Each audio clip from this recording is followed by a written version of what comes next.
I was a foreign exchange student once. Actually, okay, I wasn't a foreign exchange student. I was actually in the Army, and I was overseas. I thought I was a foreign exchange student, and I wanted it to be like this awesome cultural experience while I was in Germany. And part of this was driven by, I don't know, just the lust for travel and adventure. The other part was that I hated the Army. I mean, I could not stand it. It was awful. It was awful to, you know, to be shouted at and to be, you know, running 10 miles a day, screaming the whole time, and you know, being called out because your boots weren't shiny enough and all that kind of stuff. So being out in Germany and being out in the community, what they called the economy, that was my refuge. That was my thing.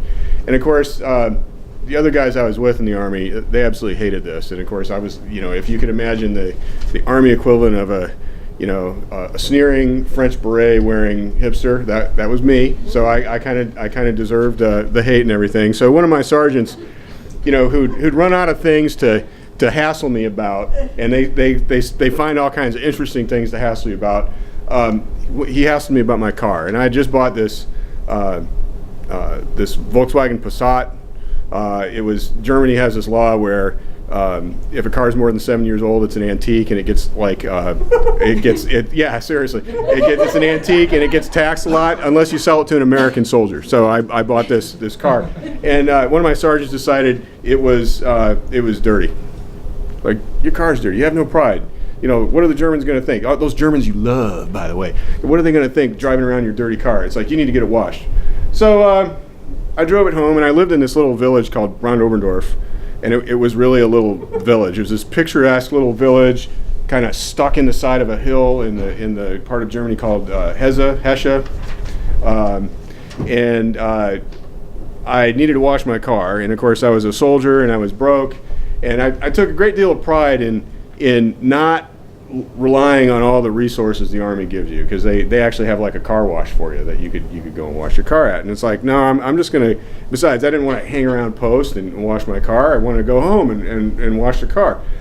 So I go up to the house where I live, and my landlord is this dude named Hans-Jürgen Klein. And Hans-Jürgen Klein is the kind of person we don't have in America.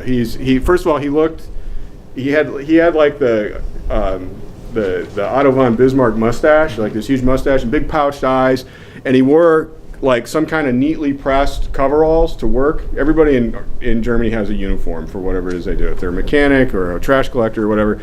So Hans-Jürgen Klein, we had this kind of love-hate relationship, because Germans, as you might know, they've got a lot of expectations about public behavior, like things you shouldn't do in public, things you should do in public, how you should appear in public. They hated that Americans would be walking around in like sweatpants or something like that. They just thought that was, unless they're Olympic athletes, that's not the correct uniform. You shouldn't be wearing that.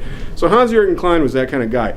And I was like brushing up on my German, and by this point my commander would actually take me to deal with the German Army, and I'd talk to him. You know, there was a lot of interesting pressure there. So I go up to Hans-Jürgen Klein, and I'm going to kind of transliterate what I asked for first. I said, Hans-Jürgen Klein, Herr Klein, I need to wash my car, and there's these 3 words in German. And any German speakers here? Okay, these 3 words in German, they're kind of similar. To an English speaker, they're kind of similar because they're one syllable. They kind of begin and end the same way with unpronounceable consonants. But one of them is Schlauch. I'm not going to tell you which one means which. One of them is Schlange, and one of them is Schwanz. So I asked Hans-Jürgen Klein if I could borrow his Schlange, which means can I borrow? I need to wash my car. Can I borrow your snake? And he's like, he kind of like, and at this point I'm all flustered and stuff. And I said, oh, what's the word? S sound at the front, weird. But I say, I need to borrow your Schwanz, which means, Hans-Jürgen Klein, I need to wash my car. I want to borrow your dick. and he's like, at this point, he's not making a move. He's just laughing at me.